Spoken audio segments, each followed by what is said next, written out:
Okay, and we are on live again with with Charles. Oh, long morning. Sorry, no coffee. Charles White of Fabled Environments, and we actually had a really interesting panel not too long ago. I'm actually quite familiar with you now due to the photography panels, so glad to have you back here on our end. So, Well, thank you. Completely different direction, but yeah. indeed. And so you're going to be talking about creating pantheons today. Is that correct? That is. And let me just share a little bit about my background because it's a very Yep, odd new panel. segue from from going from cartography to creating pantheons. Um, Interesting background that I have. I actually have two master's degrees. I'm a graduate of Lutheran Theological Southern Seminary in Columbia, South Carolina. I graduated with a Master of Arts in Religion with a focus in History and Theology, and then my advanced master's is in American Religion and Culture. I've done some work. I did a regular column for Warforged magazine online until they kind of went belly up. Really experienced talking about religion in gaming. I've helped a couple of companies that didn't actually go to print but create pantheons, and so it's been a lot of fun to be able to use that education that I've received kind of in the gaming environment, so it's been a lot of fun. Sounds good. Sounds good. And you say you've gotten two master's degrees in the field. Is that correct? Yes, absolutely. The second one is actually what's known as a Master of Sacred Theology. It's an advanced master's degree. So, yeah, it's come in handy when we talk about things like this. Obviously, I didn't get a degree so I could talk about creating pantheons, but it has become in really handy with this regard. Interestingly enough, as most folks know, I'm with Fabled Environments, and we create modern floor plans. And the creation of the church was interesting because I was able to draw from some of that same training to help in the creation of that structure, which was interesting. Okay, sounds good. Speaking on that, just to get the photography panel out of my end, when you do create for Fabled Environments, and do you possibly make religious buildings for those deities within campaign settings, or do you have any of those floor plans, or is it just kind of more focused on the actual Pantheon end? When we do things for Fabled Environments, we're basically trying to create structures that we need, and the only religious structure we have at this point is our modern, we call it our modern average church. It was basically a kind of a way to have a structure that's pretty versatile that people could use in a religious setting. It's more modern in structure, but still has some elements of classic church design. So really, anything we do within the modern scope is not necessarily created towards a specific religion or denomination, although the church we created obviously would be Christian in nature. We don't do a lot of fantasy stuff. The stuff I've done previously with pantheons have been really working with other groups of folks to flesh out things for them as well. All right, all right. I do have an audience question. What should people not do when they create a pantheon? Wow, that's a interesting question. People are got these great questions today. I Um, know. I think you have to be careful and use elements of modern religious structures. I'm a big proponent of not reinventing the wheel. So there are too many real-world examples out there to draw from. But the thing is, you have to be very careful because religion is very personal. So we don't want to potentially portray a religion in a very poor light, primarily because you may have somebody at the table that's an adherent to that religion. Or, we don't also want to create a pantheon, typically, unless you've already put this forward to your players, where religion is the end-all be-all, primarily because you might offend somebody at the table. And I know you want to have a good experience when we game and we want to come together and have that great fellowship. So those are things I'd caution when you're talking generally about creating a pantheon. The other thing, too, is kind of looking, and this goes back into cartography, but you want to look at the world and what your story is envisioning as far as the history of society. and where you are technologically, things of that nature, because it, generally speaking, a more early primitive world is going to have a way of looking at a pantheon that a more modern society may not. You may still have a pantheistic society, even in a modern setting, but I will tell you that pantheon is going to be a lot more sophisticated in the way it's viewed. And generally speaking, historically, the more technologically advanced a people get, the more apt they are to look towards monotheism. But generally speaking, if you're talking about from a fantasy perspective, if they're not a seafaring nation and then they slowly build up to that, or if from a technological perspective, you are going to have a shift in that pantheon.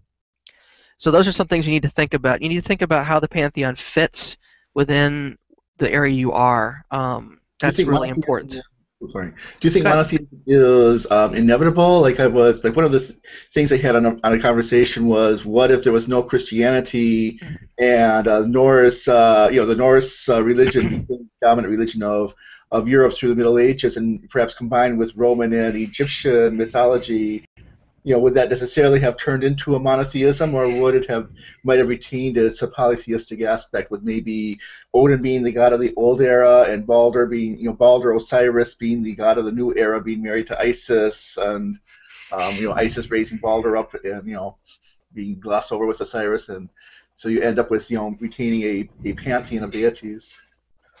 That's a good question. I think if you want to look at a historical model, the Romans did such a great job of just globbing everything together. They did a great job of assimilation. But one of the things you also saw in a state religion was that you had a pantheistic society, but generally speaking, that pantheistic society for most average modern day people was more of a social or a civil obligation. So I'm wondering, as society begins to move from a serf and upper class to more of a middle class society, we have more economic stability, if you will, amongst the classes. What you'd probably see in those situations is you may see a move to monotheism, but you may also see a move away from theology in general. I mean, we've seen some of that in modern society today too. But I could see, quite frankly, in a situation like you're talking about, the continuation of a pantheistic society. It would be interesting to see how it would evolve from the sort of fantasy thought to, okay, now we've got a scientific background more so. How do these deities fit within that? That would be, it's harder to say that God X makes the sun rise and fall, and God Y makes it rain, and things like that, versus having this general thought of God, whatever that name may be, as a singular figure that drives everything. I don't know. I mean, but I could easily see that pantheon continuing along just from a cultural perspective, because it would be ingrained in culture. The Christian movement took a lot of pagan symbolism and adopted it very much like they learned from the Roman culture. So that was a way to assimilate that. But I think barring that, you would still have, and you did for quite some time, a hanging on to the pantheistic belief system or primitive beliefs. You see some of that actually come out in some of the West African religions that still are Christian, yet have very large belief embedded in cultures surrounding more primitive religions. So there's some real-world examples out there to say that if Christianity didn't exist, you'd probably still have people adhering to the religion. I wonder if it would be as structured. I wonder if it would be more of what we see in some of the elements of other religions, that it became more folklore. That's not a word. Wrong word. Things that are passed down more so than, say, the structure that you see in a Christian or even Muslim religion. Does it make any sense? That it does. I think so. It certainly raises certainly raises a whole lot of of new questions, like, what if the gods really were real? If you really Sure. had Odin and Thor, and they were really, occasionally coming down to the planet and doing things. I mean, would their religions ever? I mean, of course, would they also maintain their religion? Incarnations of Immortality is a very good book on the premise that you basically have seven gods, except to keep on cycling through, because the God of War, he will retire, and a new God of War will come up and take on a new name, and in the modern era, they're not actually worshipped except for you know except for the one God, but the other guys are still going around existing. It's just that nobody is recognizing them as gods. They just have the same portfolio basically. Um, Yeah, I mean that he raises an interesting question because I do think one of the things you would definitely see is, and you'd have to, as the society grew and become more technologically and culturally advanced, is the way the gods are viewed, at least from the perspective of this is the god of X. I mean, you would have to have a god of, and you name it. I mean, there's so much that we see now that we didn't necessarily see then. You'd probably pray to the god of X for inspiration on my new version of Microsoft or something like that. You'd I was have going more to of say that. like that. A goddess of motorcycles. Yeah, there you go. There you go. Yeah, goddess of modern transportation, because it fits the model that we saw in those societies that were adherents to a pantheistic societies, people connected to. And I mean, you get some flavor of that in the Christian church, where we talk about the saints, and there has been a movement towards saints being attached to more modern things. And so I think that's easy to extrapolate into, if we had a pantheistic society that existed and was strong and continued, that you'd have that same model, take the saints in essence and the spheres of influence and kind of translate that back into the pantheon. I think that's very easy to use that as a world example. So there probably would be a god of science then, as well Absolutely, there would be. as magic. And it would be interesting to see how that god of science was portrayed, because would you see the god of science from a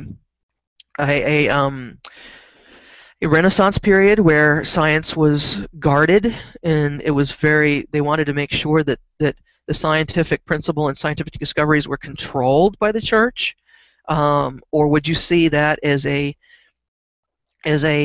god that or goddess that tried to propagate science and make more of a scientific explanation?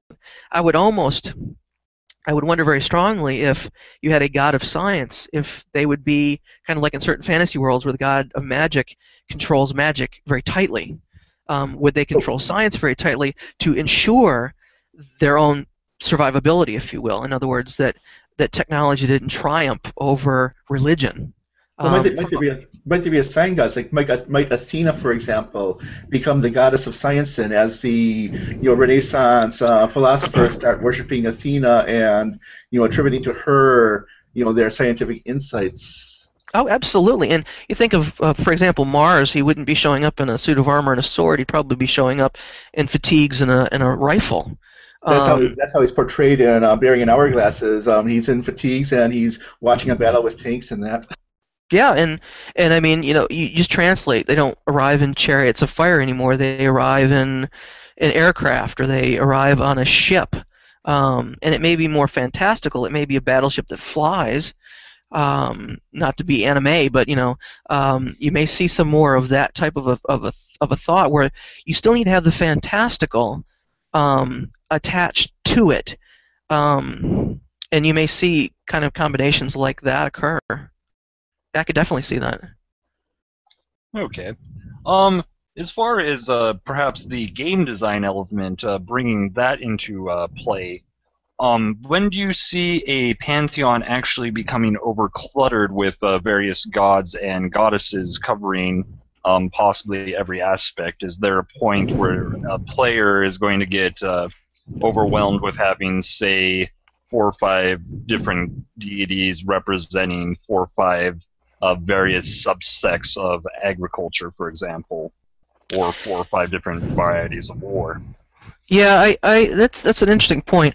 Some of us who are older gamers may remember Mystara, which was put out by Wizards, and they had Oh a yes. very lengthy pantheon.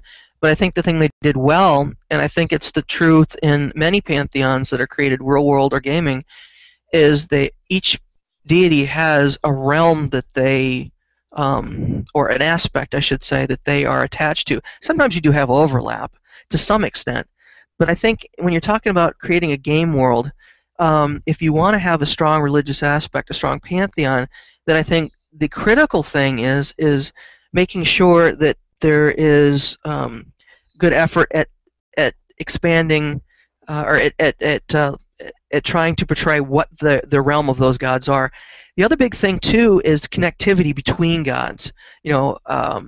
This god gets along well with this. For example, the god of justice gets along really well with the god whose focus is protection of towns and cities. Okay, we've got some connectivity there. So kind of making sure we connect our pantheon, making sure we tell that story about who likes who and what their realms are, I think is critical. But I think from a game perspective, if you're at your table trying to create, say, a homebrew, and you sit down with your players who don't have a source book that they're looking at, having a limited pantheon I think is going to be critical, because otherwise people may get confused. And we've even had a situation where we kind of made the deities up as we went. We had a few evil deities, and somebody said, hey, I want to be a paladin of justice. Okay, what does the paladin of justice look like? And so we moved through that. One of the interesting, kind of staying on topic, one of the interesting things I ever saw happen was a fantasy system that didn't go to print, but they moved away from deities completely and went to philosophies. So instead of talking about the god of justice, they talked about justice. And they basically talked about this group of individuals that had this bent, and they were able to tap into the deity, this deific force, and it was never explained what that force was, but you had adherents to folks that the god of hope, god of justice. Then you had a god that was a order that was basically tyranny, things like that. That was an interesting way of looking at it from a philosophical standpoint, but yet still having a religious aspect to it. So there's ways to do it like that. It's much easier, though, to assign an individual within a sphere from a religious standpoint. Okay, sounds good. And you did bring up the idea of having a limited pantheon. So say, like, for example, in my own campaign world, I basically have the gods and goddesses representing various elemental, like, say, you have fire, wind, earth, things along those examples, and then the aspects of, say, justice or law, evil, those kind of more situational things, agriculture, whatnot, those kind of fall into periods of overlap depending on a various elemental element.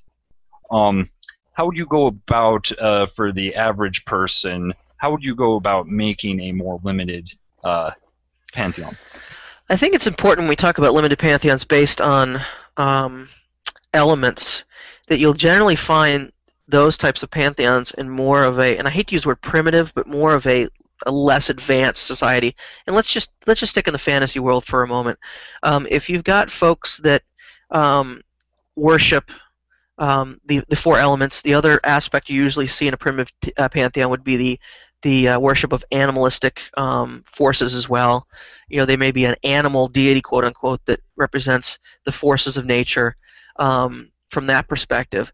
But generally speaking, those are the same those same cultures that don't worry so much about strong trade guilds and war on a large-scale organized basis, things of that nature. You're having more tribal, more clannish organizations when you're talking about primitive, primarily because what happens is as the society evolves, then we do have other things that we worry about. Now, can the god of fire also be the god of commerce? I don't know if I want the god of fire to be god of commerce, but there are certain, I could easily see the god of the animalistic god having a child with X, and therefore then we bring forth the god who is the god of agriculture, things of that nature. You can see that progression from a more centricistic religion around a few deities to spawning different deities to cover areas that become of note to the civilization. But that's one thing I would caution is if I'm a merchant and I want to pray for good fortune, who do I pray to in a situation where they're all elemental based? I can see the god of fire being the god of merchants. All the merchants that first gather around the fire and eventually start trading, and that's how we became. Oh yeah, sure. I've done that with the Pantheon, with the goddess of wind. Eventually took on a whole bunch of things. She took on merchants, goddess of lawyers, because basically she was in charge of the people who would negotiate divorce contracts. The goddess of fertility, goddess of death. I mean, she became a goddess of quite a few things, really. That are, if you look at it just as a list, it's like, well, how did you become that? But thinking it over, bit by bit, and every few months or weeks, to come up with a new idea for her, and sure. Yes. Yeah, I think, I mean, it's definitely easy to say that. I would also caution, though. I mean, I think that's absolutely brilliant to look at it that way. The caution I would have is that if you assign, it goes to the issue that was brought up earlier about what happens if you have a glut in your pantheon. If I've got 1,500 gods, who do I pray to? The other thing can happen too is if I've got 5 gods and they have all of these things that they focus on, would your average Joe really have a good understanding, a good handle on the god of fire is the god of A, B, C, D, E, F, and G, and it could be aspects, and that's something we didn't talk about either. You see these a lot too. The aspect of the deity. And the way it's portrayed could be different. It could be the god of fire, like you said, but an aspect of that deity and the way they're portrayed in art and music could be as the god of merchants. So I would say, though, typically you're going to see those gods evolve, and you'll find demigods or things of that nature that will fill the smaller roles and have a relationship. But it doesn't necessarily mean you have to have that. That's a great thing about building a pantheon, is if you take it logically like you just did, then it's going to make sense in your world. I mean, you've logically thought this through, and you can see where the progression would be to jump into these other areas that become of note to the culture. Also, kinds of feeds back into the culture, because if you all these concepts tied in with the same goddess of death, it kind of casts a sinister aspect on all these things, and too. Well, we've also talked about the goddess of death. Death in and of itself is not evil. It's not bad. It's neutral in many respects. But you could have a group that is an adherent to the god of death that guards graveyards and takes care of the undead. You could have a goddess of a aspect of the goddess of death that murder people and are terroristic in nature. They're both can worship the same god, and you see that in real world examples. You've got a very neutral philosophy in a deity. And the extremes are vastly different in the same adherence. So you could portray that same way in a fantasy type of environment. Of course, they're also going the other way and just throw in, I need a goddess of taverns, so I just create a goddess of taverns and just throw her in. There you go. Actually, that does sound like a god I'd like to worship. I had a cleric who worshipped her once too. A PC cleric who worshipped her once too. And actually, this does bring up an interesting topic as far as, say, going back to game design concerns. The cleric class is interesting. It is bringing up the whole Pantheon system in general. You also had the original druid class, which was based originally as a concept for a class, was supposed to be an example of what you could do with a Pantheon system, not supposed to be its own specific class. It was kind of a subset of a cleric. As far as game design elements go, the druid does focus more on a nature element. Bringing back the conversation to mentioning more primitive religious endeavors, say clans, tribes. those people having, instead of clerics, kind of focusing on shamans, druids, figures of that nature. How do you see that more primitive aspect of roleplay in regards to a pantheon? Well, that's a good question, and I think that what the druid does, it really harkens back to. You hear that sometimes thrown around, the old religion and the new religion, or the I forget how it's phrased sometimes, but basically saying, look, we used to be more based in the elements. Now we've got sophisticated beings, if you will, that serve as the gods, that have these broken down pantheons. There's always an element of that primitive. I mean, there still is today in our culture. There are some folks that still are very primitive. I mean, there's a rise in some of the pagan forms of religion that have a more primitive basis. And I don't see that necessarily going away. But it is an interesting juxtaposition, the cleric, if you will, in a D&D setting versus a druid. They do have a vastly different feel because of the way that they tend to be portrayed and tend to, I guess, derive their focus of power. But I could see an element maintaining, but I would wonder if some of that element either would be absorbed or tried to become more mainstream in the modern pantheon. But I think, honestly, you would still have elements of that primitive religion. They were passed down from generation to generation as part of the belief structure.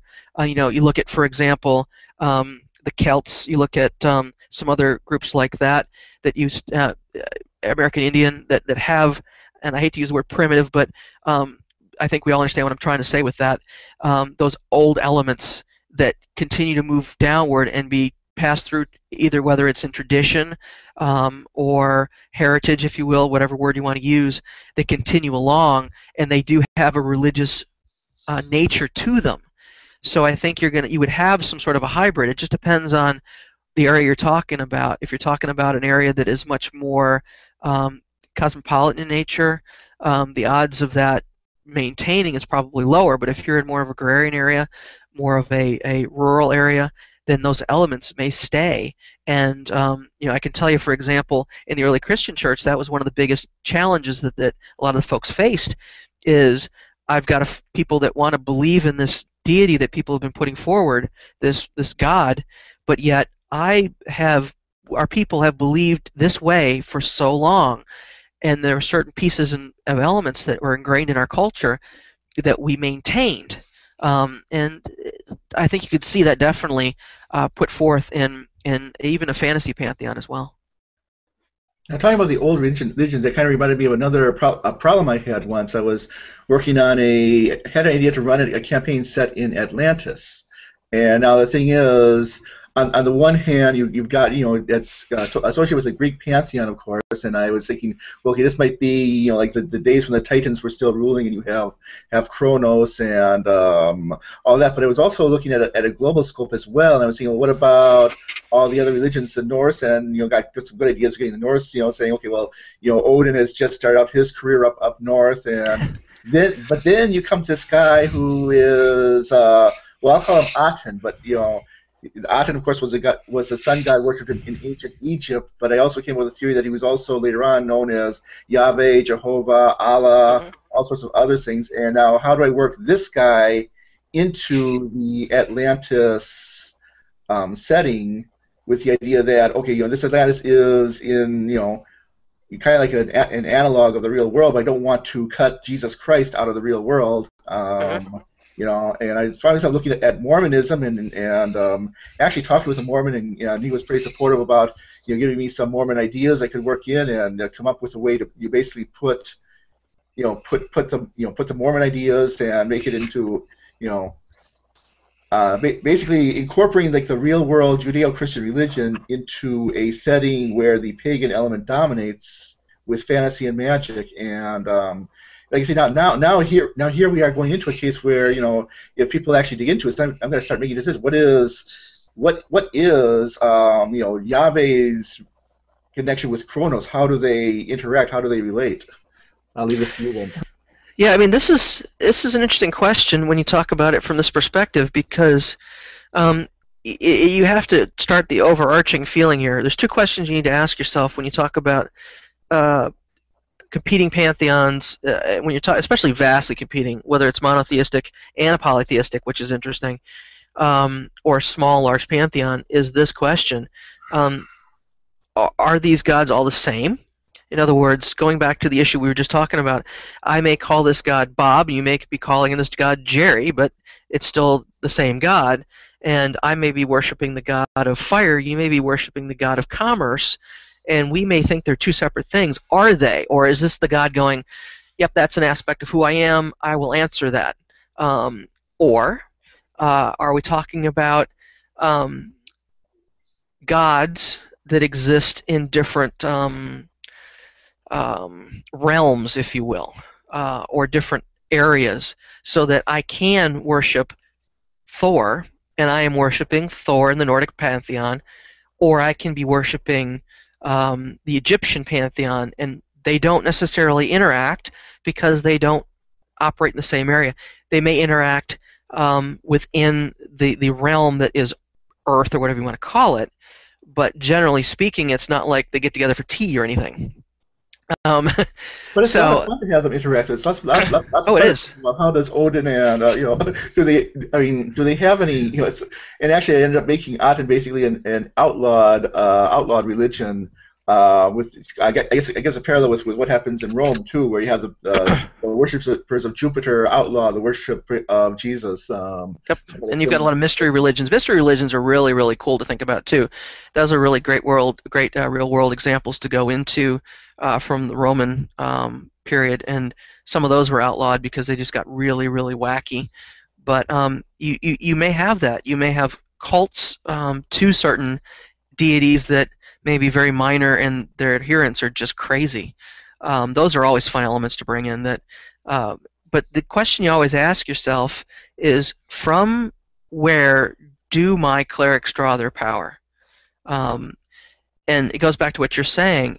If I do have these multiple deities, then they're going to interact. I will tell you that eventually you're going to have a war. It's going to happen. Because deities don't play well with others. They just don't, because they're deities. They want to rule everything. So consequently, it would be interesting to see how they match up, and you do all kinds of great stuff, and it doesn't have to be direct conflict either. If I have a pantheon where I have Egyptian gods and Nordic gods and Celtic gods, and we all come together, and they're all in the same area, or influencing Earth, if you will, then it may be that we are at war, but it may be more of a Cold War model where we're causing our adherents to do certain things, and I may, me being me, Thor, I may be having my adherents do something that benefits my ally over here, who's an Egyptian god. Who knows? But that would be, I would think, the more pantheons you have, the more potential for strife you're going to have. But then again, it's not necessarily strife. It could just be good tension too. I mean, I don't know. It's an interesting way of looking at things, but definitely figuring out if they interact with each other, and if so, how, and if so, where, is extremely important. Okay. And bringing up that kind of concept, where do you see the line between, say, your Pantheon and your player characters in a campaign? Should player characters ever get to meet the Pantheon? The cleric, of course, or at least the player playing the cleric, gets to contact the deity through prayer and whatnot. However, this is just kind of, I guess, a personal taste question. Where do you see the player character and the deity relationship go? That's another element of how we can create our pantheons. If you look at certain pantheons, historically, if you will, some have a large interaction with the population. Now, it may be hidden. They may hide themselves as they come amongst us, where some are very distant. It depends, and there's a lot of great elements you can use. You don't have to have the god of war show up and say, hey, how you doing? But you can have aspects of of mystics that basically are able to provide messages or even have the god talk to the player character, but as a third party, if you will, through that mystic. I often wonder what happens to the tone of an adventure if the god just comes down and says, "Hi, how you doing? I'm God," because you got to be pretty darn powerful, or be in a situation where that deity desperately needs you to do something, and you're just not getting it. For them to come down and introduce themselves. Typically speaking, even the most benevolent deities, you're beneath them. You're the little guy. Maybe he's just looking for something to do on a Saturday afternoon. There you So go. talk to some first level characters and give them a task. There you go. Or But, maybe get some plans for them in the future that the PCs don't even know about. And I was going to do that in a campaign where this goddess of where this goddess had special plans for one of the PCs that the PC didn't know about, and so was had special attention for this PC. Unfortunately, the player ended up not being able to continue the campaign. But well, and I think the easiest way to have the god interact with players, and we've done this before and it's worked out well, is not necessarily have the god do it, but have their avatar or whatever come down and interact directly. You've got whether it's angels, whatever you want to call them, but they come down and they are able to interact, guide, offer messages, usually cryptic, but you add that level of importance and that emphasis without spoiling the aloof nature of your deity. That's one way of doing it, and I've seen it done very, very effectively. And it's also a great way to kind of reward characters that have moved forward and advanced, if you will, and do have a special connection to the deity. But that's one way I would say it's a better way to have the deity come into play than directly putting the deity, because then you get player characters that will expect them to show up. Hey, I'm in trouble again. Hey, where are you? Because obviously I'm the only person you listen to. And no, but having their avatars or having other individuals that can deliver the thoughts and messages, if you will, of the deities, may be a better way of doing it and keeping that mystery around the Pantheon. Exactly, because direct contact with a deity always brings up the question of why is the player character going on the adventure? If there is such a huge issue that the deity is involved, why doesn't the deity go and solve it on their own? They would obviously have that power, but then there would be no adventure at all for your players if your own Pantheon solving all issues.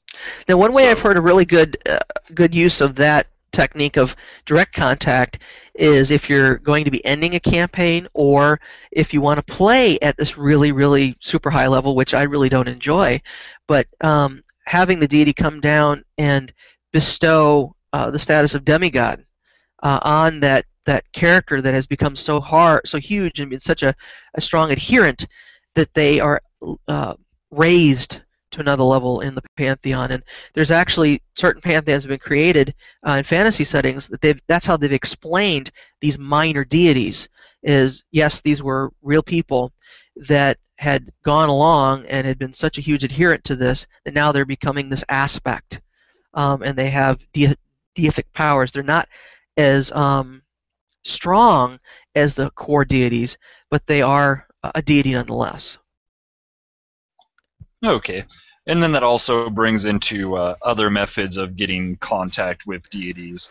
One of the personal ways I did it was a cleric NPC would eventually get, or occasionally get, voices inside her head, which essentially would be that deity contact, though player characters in that campaign were often conflicted. Is this cleric just crazy, or is she actually receiving the word of God?